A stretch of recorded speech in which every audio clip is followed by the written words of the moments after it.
ಕಳೆದ ಸದನದಿಂದ ಈ ಸದನದ ಒಳಗಡೆ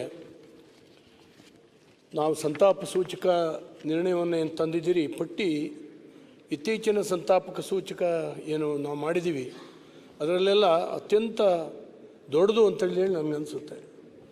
ಭಾಳಷ್ಟು ಜನ ಗಣ್ಯರು ಈ ನಡುವೆ ನಮ್ಮನ್ನು ಅಗಲಿದ್ದಾರೆ.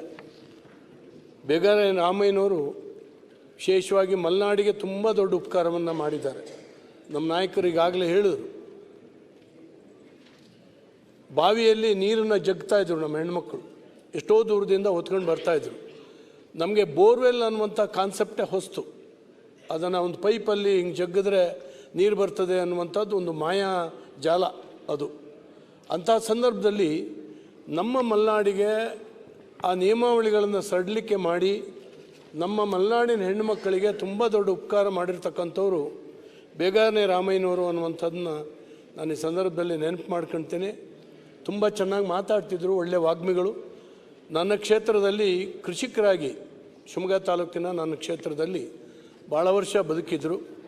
ಅವರ ಮಗಳು ಆರತಿ ಕೃಷ್ಣ ಅವರಿಗೆ ನೀವು ವಿದೇಶದಲ್ಲಿ ಕನ್ನಡಿಗರನ್ನ ನೋಡ್ಕೊಳ್ಳುವಂಥ ಒಂದು ಸೆಲ್ನ ಮುಖ್ಯಸ್ಥರನ್ನಾಗಿ ಮಾಡಿದ್ದೀರಿ. ಬಹುಶಃ ನನಗೆ ಅನೇಕ ಸಾರಿ ಭೇಟಿಯಾಗಿದ್ದಾರೆ, ವಿದೇಶಕ್ಕೆ ಹೋದಾಗಲೂ ಕೂಡ ಭೇಟಿಯಾಗಿದ್ದಾರೆ. ಅವರ ಸ್ಥಾನಕ್ಕೆ ತುಂಬ ದೊಡ್ಡ ನ್ಯಾಯವನ್ನು ಒದಗಿಸ್ತಾ ಇದ್ದಾರೆ ಅಂತ ನನಗೆ ಅನಿಸುತ್ತೆ. ತುಂಬ ಒಳ್ಳೆಯ ಆಯ್ಕೆ. ನಮ್ಮ ಅನೇಕ ಮುಖಂಡರುಗಳು ವಿದೇಶಕ್ಕೆ ಹೋಗುವಾಗ ಅವರ ನೆರವನ್ನು ಪಡೆಯುವಂಥದ್ದನ್ನು ನಾನು ನೋಡಿದ್ದೀನಿ. ಬೇಗಾನೆ ರಾಮಯ್ಯನವರು ಮಲೆನಾಡಿನಲ್ಲಿ ಹುಟ್ಟಿ ಕರ್ನಾಟಕ ವಿಧಾನಸಭೆಯಲ್ಲಿ ಮಂತ್ರಿಯಾಗಿ ತನ್ನದೇ ಆಗಿರ್ತಕ್ಕಂಥ ಛಾಪನ್ನು ಇವತ್ತು ನಿರ್ಮಾಣ ಮಾಡಿದ್ದಾರೆ. ಹಾಗೆಯೇ ಕಾಕಸೋ ಪಾಂಡುರಂಗ ಪಾಟೀಲರು, ಡೆರಿಕ್ MB ಪುಲಿನ್ಫಾ ಅವರು, ಹಾಗೆಯೇ ಎನ್ ರಾಜಣ್ಣ ಅವರು ನಾವು ನೋಡ್ತಾ ಇದ್ವಿ, ಅಲ್ಲಿ ಕೂರ್ತಾಯಿದ್ರು.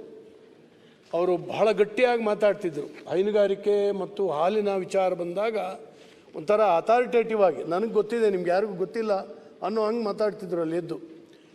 ನನಗೆ ನೆನಪು ಬರ್ತದೆ ಲಕ್ಷ್ಮಯ್ಯನವರು ಮತ್ತು ರಾಜಣ್ಣವರು ಅವರು ಮಾತಾಡೋದು ಅಂದರೆ ಇಡೀ ಸದನದ ಗಮನವನ್ನು ಸೆಳೀತಾಯಿದ್ರು. ಮತ್ತು ಅನೇಕ ಸಾರಿ ಸ್ಪೀಕರ್ ಮಾತನ್ನು ಕೂಡ ಕೇಳ್ತಿರಲಿಲ್ಲ, ಅವ್ರು ಏನು ಹೇಳಬೇಕೋ ಹೇಳ್ತಿದ್ರು ಅವರು. ಆ ರೀತಿಯ ಒಂದು ವ್ಯಕ್ತಿತ್ವ. ಖಂಡಿತವಾಗೂ ಅವರು ಗ್ರಾಮ್ಯವಾಗಿ ಗ್ರಾಮೀಣ ಈ ಹೈನುಗಾರಿಕೆಯ ಒಂದು ಸಂಪತ್ತನ್ನು ಹೆಚ್ಚಿಗೆ ಮಾಡೋದರಲ್ಲಿ ಅವರು ಒಂದು ರೋಲ್ ಮಾಡೆಲ್ ರಾಜಣ್ಣ ಅಂತೇಳಿ ಹೇಳಿ ನನಗೆ ಅನಿಸುತ್ತೆ. ಡೇವಿಡ್ ಸಿಮೆನ್ ಅವರು ನಮ್ಮ ಭಾಳ ಆತ್ಮೀಯರಾಗಿದ್ದರು. ಹಾಗೆಯೇ ತಿಪ್ಪಣ್ಣವರು ವಿವಿಧ ಕಮಿಟಿಯಲ್ಲಿ ನಾನು ಅವರು ಪ್ರವಾಸ ಹೋಗ್ತಾಯಿದ್ವಿ.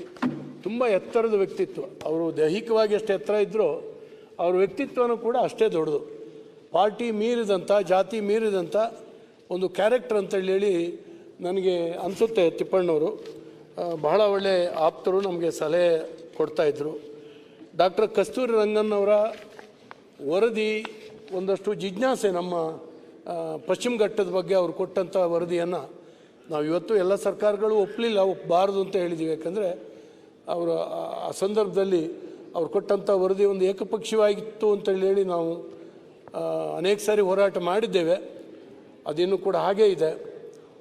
ಅವರು ಇಸ್ರೋ ವಿಜ್ಞಾನಿಯಾಗಿದ್ದರೂ ಕೂಡ ಒಬ್ಬ ಪರಿಸರ ವಿಜ್ಞಾನಿ ಅಂತೇಳಿ ನನಗೆ ಅನಿಸುತ್ತೆ. ಅದ್ರ ಬಗ್ಗೆ ಒಲವಿತ್ತು.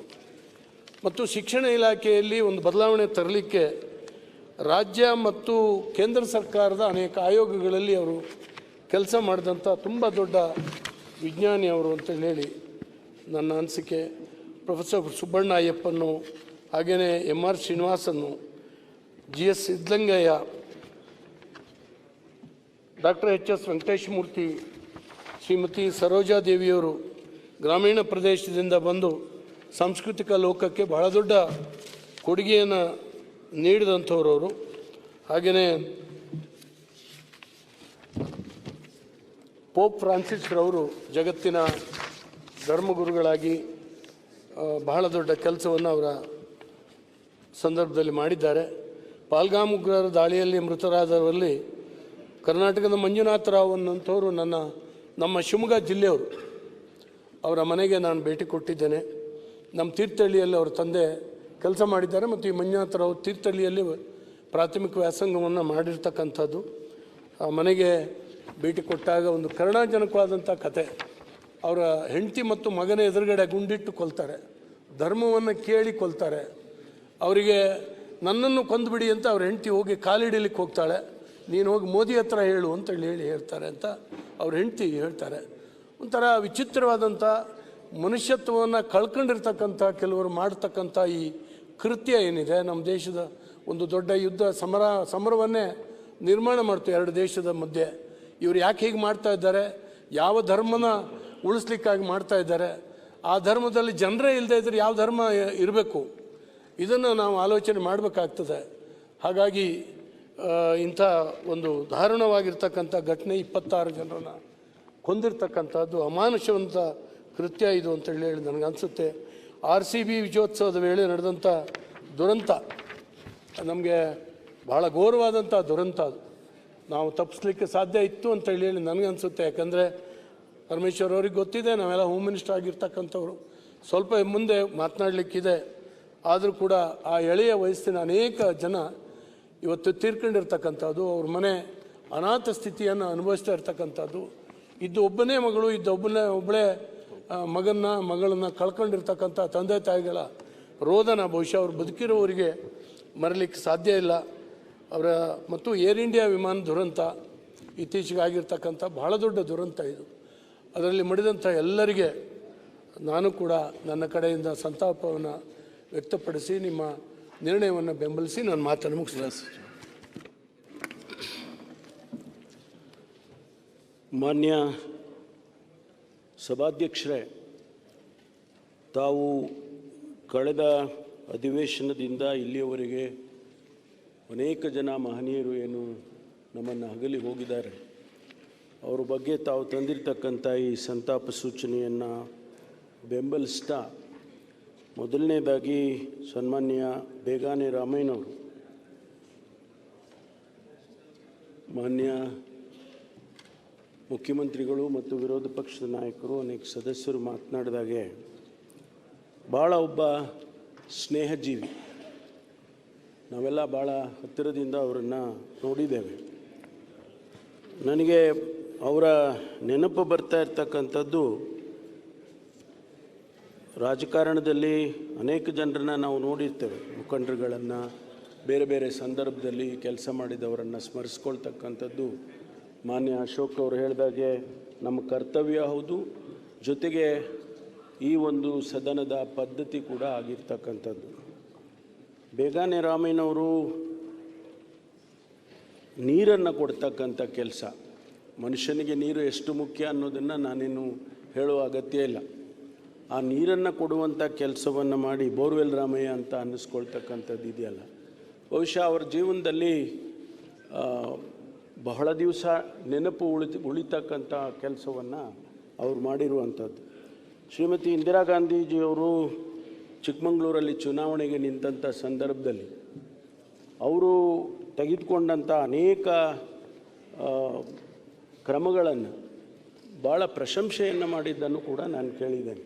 ನಮ್ಮ ಆಲ್ ಇಂಡಿಯಾ ಕಾಂಗ್ರೆಸ್ ಸಮಿತಿಯಲ್ಲಿ ಅವ್ರ ಬಗ್ಗೆ ಅನೇಕ ವಿಚಾರದಲ್ಲಿ ಪ್ರಶಂಸೆ ಮಾಡಿದ್ದನ್ನು ನಾನು ಕೇಳಿದ್ದೇನೆ. ಶೃಂಗೇರಿ ಕ್ಷೇತ್ರದಿಂದ ಪ್ರಥಮ ಬಾರಿಗೆ ಆಯ್ಕೆಯಾಗಿ ಮಾನ್ಯ ಗುಂಡೂರಾಯರವರ ಸಂಪುಟದಲ್ಲಿ ಗ್ರಾಮೀಣ ಸಚಿವರಾಗಿ, ಗ್ರಾಮೀಣ ಅಭಿವೃದ್ಧಿ ಸಚಿವರಾಗಿ ಭಾಳ ಅತ್ಯುತ್ತಮವಾದ ಕೆಲಸವನ್ನು ಮಾಡಿದರು ಅನ್ನುವಂಥದ್ದು. ಮಾನ್ಯ SM ಕೃಷ್ಣ ಅವರು ಮುಖ್ಯಮಂತ್ರಿಗಳಾಗಿದ್ದಾಗ ಅರಣ್ಯ ಅಭಿವೃದ್ಧಿ ನಿಗಮದ ಅಧ್ಯಕ್ಷರಾಗಿ ಕೆಲಸ ಮಾಡ್ತಾರೆ. ಆ ಸಂದರ್ಭದಲ್ಲೂ ಕೂಡ ಅವರು ಭಾಳ ಪ್ರಾಮಾಣಿಕವಾಗಿ ಕೆಲಸ ಮಾಡಿದ್ದನ್ನು ನಾವೆಲ್ಲ ಹತ್ತಿರದಿಂದ ನೋಡಿದ್ದೇವೆ. ಭಾಳ ನನಗೆ ಅವರದ್ದು ಇಷ್ಟ ಆಗಿದ್ದದ್ದು ಅಂದರೆ, ಅನೇಕ ಒತ್ತಡಗಳು ಅವರಿಗೆ, ಅಧಿಕಾರ ಇಲ್ಲದೇ ಇದ್ದ ಸಂದರ್ಭದಲ್ಲಿ ಬೇರೆ ಬೇರೆ ಪಕ್ಷಗಳು ಅಥವಾ ಬೇರೆ ಬೇರೆ ಮುಖಂಡರುಗಳು ನಮ್ಮ ಪಕ್ಷಕ್ಕೆ ಬನ್ನಿ ಅಥವಾ ನಮ್ಮ ಜೊತೆ ಬನ್ನಿ ಅನ್ನುವಂಥದ್ದನ್ನು ಸಾಮಾನ್ಯವಾಗಿ ಅದರಲ್ಲೂ ಇತ್ತೀಚಿನ ದಿನದಲ್ಲಿ ಕೇಳಿದ್ದೇವೆ. ಆದರೆ ಬೇಗಾನೆ ರಾಮಯ್ಯನವರು ಕಾಂಗ್ರೆಸ್ ಪಕ್ಷದ ಸಿದ್ಧಾಂತಕ್ಕೆ ಬದ್ಧರಾಗಿದ್ದಂಥವ್ರು, ಅವರ ವಿಚಾರಧಾರೆಗೆ ಯಾವತ್ತೂ ಕೂಡ ಕಾಂಪ್ರಮೈಸ್ ಆಗಲಿಲ್ಲ. ಹಾಗಾಗಿ ಅವರನ್ನು ಇವತ್ತು ನಾವು ಸ್ಮರಿಸ್ಕೊಳ್ತಕ್ಕಂಥದ್ದು. ಮಾನ್ಯ ತಿಪ್ಪಣ್ಣವರು, ಮಾನ್ಯ ಕಾಕಾ ಪಾಟೀಲರು, ಪಾಂಡುರಂಗ ಕಾಕಾ ಪಾಟೀಲರು ನಮಗೆಲ್ಲ ಇದು ಕಾಕಾ ಅಂತಿದ್ವು ನಾವು. ಯಾಕೆಂದರೆ ನಾವು ಆ ಭಾಗದಲ್ಲಿ ಮೊದಲನೇ ಸಾರಿ ಗೆದ್ದು ಬಂದದಲ್ಲಿ ಆ ಭಾಗದಲ್ಲಿ ಈಶಾನ್ಯ ದಿಕ್ಕಿನಲ್ಲಿ ಕೂರ್ತಿದ್ದವು ನಾವೆಲ್ಲ ಒಟ್ಟಿಗೆ ಕೂರ್ತಿದ್ವಿ. ಆ ಸಂದರ್ಭದಲ್ಲಿ ಎಷ್ಟೊಂದು ಸ್ನೇಹಜೀವಿ ಅಂದರೆ ಕಾಕ ಬಾರೋ ಇಲ್ಲಿ ಅಂತ ನಾವು ಮಾತಾಡೋದು, ಅವರು ನಮ್ಮನ್ನು ಹಾಗೆ ಸಂಭೋಗ ಮಾಡ್ತಿದ್ರು. ಅಷ್ಟೊಂದು ಸ್ನೇಹ ನಮಗೆ ಭಾಳಷ್ಟು ಜನರ ಹತ್ರ ಇರಲಿಲ್ಲ, ಅಷ್ಟು ಸ್ನೇಹಜೀವಿಯಾಗಿದ್ದಂಥವ್ರು. ಅವರು ಕೃಷಿ ಮಾರುಕಟ್ಟೆ, ಕೇಂದ್ರ ಸಹಕಾರ ಬ್ಯಾಂಕು ಇದರಲ್ಲೆಲ್ಲ ನಿರ್ದೇಶಕರಾಗಿ ಕೆಲಸ ಮಾಡಿ ಭಾಳ ಒಳ್ಳೆಯ ಕೆಲಸ ಮಾಡಿದ್ದಂಥವ್ರು. ಅವರನ್ನು ನಾನು ವೈಯಕ್ತಿಕವಾಗಿ ನೆನೆಸ್ಕೊಳ್ತೇನೆ. ಡೆರಿಕ್ ಫುಲ್ಲಿನ್ಫಾ ಈ ಆಂಗ್ಲೋ ಇಂಡಿಯನ್ಸ್ ಅವರಿಗೆ ಒಂದು ಪ್ರಾತಿನಿಧ್ಯ ಕೊಡಬೇಕು ಅಂತ ಹೇಳಿ ಆಗ ಸರ್ಕಾರಗಳು ಮಾಡಿದ್ದಂಥದ್ದು. ಬಹುಶಃ ಗೊತ್ತಿಲ್ಲ ನನಗೆ ಯಾವ ಉದ್ದೇಶಕ್ಕಾಗಿ ಅದನ್ನು ತೆಗೆದಿದ್ದಾರೋ ಗೊತ್ತಿಲ್ಲ. ಕೇಂದ್ರದಲ್ಲಿ ಕೇಂದ್ರ ಸರ್ಕಾರ ಒಂದು ನಿರ್ಣಯ ಮಾಡುತ್ತೆ, ಕೇಂದ್ರದಲ್ಲೂ ಕೂಡ ರಾಜ್ಯಸಭೆಗೆ ನಾಮಿನೇಟ್ ಮಾಡ್ತಾಯಿದ್ರು, ಲೋಕಸಭೆಗೆ ನಾಮಿನೇಟ್ ಮಾಡ್ತಾಯಿದ್ರು, ಅದು ಕೂಡ ತೆಗೆದುಬಿಟ್ಟಿದ್ದಾರೆ. ಆದರೆ ಇಲ್ಲಿ ಕೂಡ ಅದನ್ನು ತೆಗೆದಿದ್ದಾರೆ. ಅದು ಇದ್ದಿದ್ದರೆ ಬಹುಶಃ ಆ ಸಮುದಾಯಕ್ಕೆ ರೆಪ್ರೆಸೆಂಟ್ ಮಾಡೋದು ಅಗತ್ಯ ಇತ್ತು ಅಂಥೇಳಿ ನನಗೆ ಅನಿಸುತ್ತೆ. ಆ ದೃಷ್ಟಿಯಿಂದ ಡೆರಿಕ್ ಫುಲ್ಲಿನ್ಫಾರ್ ಅವರು ಎರಡು ಬಾರಿ ನಾಮಿನೇಟ್ ಆಗ್ತಾರೆ. ಅವರು ಆ ಆಂಗ್ಲೋ ಇಂಡಿಯನ್ಸು ಅವರ ಸಮಸ್ಯೆಗಳೇನಿದ್ದಾವೆ ಅವರ ಸಮಸ್ಯೆಗಳನ್ನು ಇಲ್ಲಿ ಪ್ರಸ್ತಾಪ ಮಾಡಿ ಅದಕ್ಕೆ ಉತ್ತರಗಳನ್ನು ಪಡ್ಕೊಳ್ತಾ ಇದ್ದಿದ್ದನ್ನು ಸ್ಮರಿಸ್ಕೊಳ್ತೇನೆ. ಅದೇ ರೀತಿ ರಾಜಣ್ಣವರು ಸಾಮಾನ್ಯವಾಗಿ ದಲಿತರಿರೋ ಕಡೆ, ಆಮೇಲೆ ಬಡ ಜನರಿರೋ ಕಡೆ, ಕೊಳಚೆ ಪ್ರದೇಶಗಳಿರೋ ಕಡೆ ಕೆಲಸ ಮಾಡೋದಕ್ಕೆ ಭಾಳ ಜನ ಇಷ್ಟಪಡೋದಿಲ್ಲ. ಅವರು ಭಾಳ ದೂರನೇ ಉಳಿದು ಬಿಡ್ತಾರೆ. ಆದರೆ ರಾಜಣ್ಣವರು ಆ ಒಂದು ಕ್ಷೇತ್ರದಲ್ಲಿ ಅತಿ ಹೆಚ್ಚು ಕೆಲಸಗಳನ್ನು ಮಾಡಿ ಅವರು ಆ ಬಡ ಜನರಿಗೆ, ದಲಿತರಿಗೆ, ಆ ಕೊಳಚೆ ಪ್ರದೇಶದಲ್ಲಿರ್ತಕ್ಕಂಥ ಜನರಿಗೆ ಸಹಾಯ ಹಸ್ತವನ್ನು ನೀಡಿದ್ದನ್ನು ನಾವು ಇವತ್ತು ಸ್ಮರಿಸ್ಕೊಳ್ಬೇಕು ಅಂತಕ್ಕಂಥದ್ದು. ಜೊತೆಗೆ ಡೇವಿಡ್ ಸಿಮೆಯನ್ರು ಕೂಡ ಗುಲ್ಬರ್ಗಾ ಭಾಗದಿಂದ ಬಂದು ಕಲಬುರ್ಗಿಯ ಜಿಮ್ಖಾನಾ ಉನ್ನತ ಶಿಕ್ಷಣ ಕ್ಷೇತ್ರದಲ್ಲಿ ಪ್ರಧಾನ ಕಾರ್ಯದರ್ಶಿ ಆಗ್ತಾರೆ. ಅಲ್ಲಿಂದ ಅವರು ಏನು ಕ್ರಿಶ್ಚಿಯನ್ ಸಮುದಾಯಕ್ಕೆ ಪ್ರಾತಿನಿಧ್ಯವನ್ನು ಕೊಡ್ತಕ್ಕಂಥದ್ರಲ್ಲಿ ಅನೇಕ ಬಾರಿ ವಿಧಾನ ಪರಿಷತ್ತಿನಲ್ಲಿ ಮಾತನಾಡ್ತಕ್ಕಂಥದ್ದನ್ನು ನಾನು ಕೇಳಿದ್ದೇನೆ. ಅವರು ಉಪಸಭಾಪತಿಯಾಗಿ ಕೂಡ ಕೆಲಸ ಮಾಡ್ತಾರೆ ಮತ್ತು ಹಂಗಾಮಿ ಸಭಾಪತಿಯಾಗಿ ಕೂಡ ಕೆಲಸವನ್ನು ಮಾಡ್ತಾರೆ. ಮತ್ತು ನಮ್ಮ ತಿಪ್ಪಣ್ಣವರು ನಾವೆಲ್ಲ ಇತ್ತೀಚೆಗೆ ಭಾಳ ಹಿರಿಯ ಮುಖಂಡರಾಗಿದ್ದಂಥವರು ಕರ್ನಾಟಕ ವಿಶ್ವವಿದ್ಯಾನಿಲಯದಲ್ಲಿ ಸಿಂಡಿಕೇಟ್ ಮೆಂಬರ್ ಆಗಿರ್ತಾರೆ. ಜೊತೆಗೆ ಗುಲ್ಬರ್ಗಾ ವಿಶ್ವವಿದ್ಯಾಲಯದಲ್ಲೂ ಕೂಡ ಸೆನೆಟ್ ಸದಸ್ಯರಾಗಿ 40 ಶಿಕ್ಷಣ ಸಂಸ್ಥೆಯನ್ನು ಸ್ಥಾಪನೆ ಮಾಡೋದಕ್ಕೆ ಅವರು ಕಾರಣೀಭೂತರಾಗಿದ್ದರು ಅಂತಂದರೆ ನಿಜಕ್ಕೂ ಕೂಡ ಅದು ಶ್ಲಾಘನೀಯ ಅಂತ ಹೇಳಿ ನಾನು ಭಾವಿಸ್ಕೊಳ್ತೇನೆ. ಅವರು ಕೂಡ ಹಂಗಾಮಿ ಸಭಾಪತಿಗಳಾಗಿ 2008ರಲ್ಲಿ ಅವರು ಕೆಲಸ ಮಾಡಿದ್ರು ಅನ್ನುವಂಥದ್ದನ್ನು ಸ್ಮರಿಸ್ಕೊಳ್ಬೇಕಾಗ್ತದೆ. ಮನೆ ಅಧ್ಯಕ್ಷರೇ, ಡಾಕ್ಟರ್ ಕೆ ಕಸ್ತೂರಿ ರಂಗನ್ ಅನ್ನುವಂಥ ಹೆಸರು ಬರೀ ನಮ್ಮ ದೇಶಕ್ಕೆ ಅಷ್ಟೇ ಅಲ್ಲ, ಇಡೀ ವಿಶ್ವದಲ್ಲೇ ಕಸ್ತೂರಿ ರಂಗನ್ ಅಂತ ಹೇಳಿದರೆ ಸ್ಪೇಸ್ ಟೆಕ್ನಾಲಜಿಯಲ್ಲಿ ಒಂದು ಹೆಸರು. ಅದು ನಮಗೆ ಭಾಳ ಹೆಮ್ಮೆ ಇರ್ತಕ್ಕಂಥದ್ದು. ನಮ್ಮವರಲ್ಲ, ನಮ್ಮ ದೇಶದವರು ಅನ್ನುವಂಥದ್ದು ನಮಗೆ ಭಾಳ ಹೆಮ್ಮೆ ಇರ್ತಕ್ಕಂಥದ್ದು. ಅವರು ನಮ್ಮ ಯು ಆರ್ ರಾವ್ ಜೊತೆಯಲ್ಲಿ ಬರ್ತಾರೆ. ಈ ಮೊದಲನೇ ಬಾರಿಗೆ ಇಲ್ಲಿ ಇಸ್ರೋ ಸ್ಥಾಪನೆ ಮಾಡ್ತಕ್ಕಂಥ ಸಂದರ್ಭದಲ್ಲಿ ಅವರ ಯು ಆರ್ ರಾವ್ ಜೊತೆಯಲ್ಲಿ ಬಂದು ಅವರು ಕೂಡ ಆ ಇಸ್ರೋ ಸಂಸ್ಥೆಯನ್ನು ಸ್ಥಾಪನೆ ಮಾಡೋದಕ್ಕೆ ಮೂಲ ಕಾರಣರಾಗ್ತಾರೆ. ಭಾಳ ಆಶ್ಚರ್ಯ ಅಂತ ಹೇಳಿದರೆ ಅವರು ಇವತ್ತು ನಮಗೆ ನೆನಪು ಹೇಗೆ ಉಳೀತದೆ ಅಂತೇಳಿದರೆ ಅವ್ರನ್ನ ನಾವು ಬೇರೆಯವ್ರಿಗೆ ಯಾರಿಗೂ ಹೋಲ್ಸೋಕ್ಕಾಗೋದೇ ಇಲ್ಲ. ಅಷ್ಟೊಂದು ಕೆಲಸಗಳನ್ನು ಅವರು ಅವರ ಜೀವನದಲ್ಲಿ ಮಾಡಿದ್ದಾರೆ. ಜೀವನದಲ್ಲಿ ಸಾರ್ಥಕತೆ ಅಂತ ಹೇಳ್ತೀವಿ ನಾವು. ಆ ಸಾರ್ಥಕತೆ ಎಲ್ಲಿಂದ ಬರುತ್ತೆ ಅಂತ ಹೇಳಿದರೆ ನಾವು ಮನುಕುಲಕ್ಕೆ ಅಥವಾ ಜನಸಮುದಾಯಕ್ಕೆ ಮಾಡ್ತಕ್ಕಂಥ ಕೆಲಸ ಶಾಶ್ವತವಾಗಿ ಉಳಿತಕ್ಕಂಥ ಕೆಲಸವನ್ನು ಮಾಡುವಂಥದ್ದು. ಅದನ್ನು ಮಾನ್ಯ ಕಸ್ತೂರಿ ರಂಗನ್ ಅವರು ಮಾಡಿದ್ದಾರೆ. ಅವರು ಆರ್ಯಭಟ ಮೊದಲನೇದಾಗಿ ಮಾಡುವಂಥ ಸಂದರ್ಭದಲ್ಲಿ ಯು ಆರ್ ರಾವ್ ಜೊತೆಯಲ್ಲಿ ಅವರು ಕೆಲಸ ಮಾಡಿದಂಥವ್ರು. ಆರ್ಯಭಟ ನಾಮಕರಣ ಮಾಡೋದಕ್ಕೆ ಅವರು ಕೂಡ ಕಾರಣರಾಗಿದ್ದರು ಅಂತಕ್ಕಂಥ ಮಾತು. ಅದರ ಜೊತೆಯಲ್ಲಿ ಉಪಗ್ರಹವನ್ನು ಭಾಸ್ಕರ ಅಂಥೇಳಿ ಮೂರ್ನಾಲ್ಕು ಉಪಗ್ರಹಗಳನ್ನು ಅವರು ಮಾಡ್ತಕ್ಕಂಥದ್ರಲ್ಲಿ ಕೂಡ ಅವರ ಪಾತ್ರ ಇತ್ತು ಅಂತ ಹೇಳಿ ನಾವು ನೆನೆಸ್ಕೊಳ್ಬೇಕಾಗುತ್ತೆ. ಅದು PSLV ಇರ್ಬೋದು ಅಥವಾ GSLV ಇರ್ಬೋದು, ಇವೆಲ್ಲ ಸ್ಯಾಟಲೈಟ್ಗಳನ್ನು ಲಾಂಚ್ ಮಾಡೋದರಲ್ಲಿ ಅವ್ರದ್ದು ಮುಖ್ಯ ಪಾತ್ರ ಇತ್ತು ಅಂತೇಳಿ. ಮಾನ್ಯ ಕಸ್ತೂರಿ ರಂಗನ್ನವರು ಈ ನಮ್ಮ ಪಶ್ಚಿಮ ಘಟ್ಟ ಅಂತ ಹೇಳಿದರೆ ನಮ್ಮ ಎಕೋಸಿಸ್ಟಮ್ಮಿಗೆ ಫ್ಲೋರಾ ಆ್ಯಂಡ್ ಫೌನಾ ಅದಕ್ಕೆ ಬಹುಶಃ ಇಡೀ ವಿಶ್ವದಲ್ಲಿ ಪಶ್ಚಿಮ ಘಟ್ಟ ಒಂದು ಹೆಸರು. ಅದು ಅಲ್ಲಿ ಸಿಗ್ತಕ್ಕಂಥ ಫ್ಲೋರಾ ಆ್ಯಂಡ್ ಫೌನಾ ಪ್ರಪಂಚದಲ್ಲಿ ಎಲ್ಲೂ ಸಿಗೋದು. ಅದಕ್ಕಾಗಿ ಅದನ್ನು ರಕ್ಷಣೆ ಮಾಡಬೇಕು ಅಂತೇಳಿ ಪ್ರಪಂಚದ ಅನೇಕ ವಿಜ್ಞಾನಿಗಳು ಅದನ್ನು ಹೇಳ್ಕೊಂಡಿದ್ದಾರೆ. ಅದಕ್ಕಾಗಿ ಅದನ್ನು ಉಳಿಸ್ಬೇಕು ಅಂತೇಳಿ ಕೇಂದ್ರ ಸರ್ಕಾರ ಪ್ರೊಫೆಸರ್ ಮಾಧವ್ ಗಾಡ್ಗಿಲ್ ಅವರ ಅಧ್ಯಕ್ಷತೆಯಲ್ಲಿ ಒಂದು ಸಮಿತಿಯನ್ನು ಮಾಡಿ ಅದನ್ನು ಸ್ಟಡಿ ಮಾಡೋದಕ್ಕೆ ಕೇಳ್ತಾರೆ. ಆ ಸಮಿತಿ ವರದಿಯನ್ನು ಕೊಟ್ಟ ಮೇಲೆ ಭಾಳಷ್ಟು ಕಾಂಟ್ರವರ್ಸಿ ಆಗುತ್ತೆ. ಆಗ ಕೇಂದ್ರ ಸರ್ಕಾರ ಮತ್ತೊಂದು ಸಾರಿ ಪ್ರೊಫೆಸರ್ ಕಸ್ತೂರಿ ರಂಗನ್ ಅವರನ್ನು ಅಧ್ಯಕ್ಷರನ್ನಾಗಿ ಮಾಡಿ ನೀವೊಂದು ವರದಿ ಕೊಡಿ ಅಂತೇಳಿ ಅವರಿಗೆ ಜವಾಬ್ದಾರಿಯನ್ನು ಕೊಡ್ತಾರೆ. ಅವರು ಕಸ್ತೂರಿ ರಂಗನ್ ಅವರು ಅಧ್ಯಯನ ಮಾಡಿ 2013ರಲ್ಲಿ ವರದಿಯನ್ನು ಸಲ್ಲಿಸ್ತಾರೆ. ಆ ವರದಿಯಲ್ಲಿ ಸುಮಾರು 20,600 ಎಕರೆ ಭೂಮಿ ಚದರ ಕಿಲೋಮೀಟ್ರ್ ಪ್ರದೇಶವನ್ನು ಪರಿಸರ ಸೂಕ್ಷ್ಮವಾದಂಥ ಪ್ರದೇಶ ಇದು ಅಂತೇಳಿ ಗುರುತಿಸ್ತಾರೆ.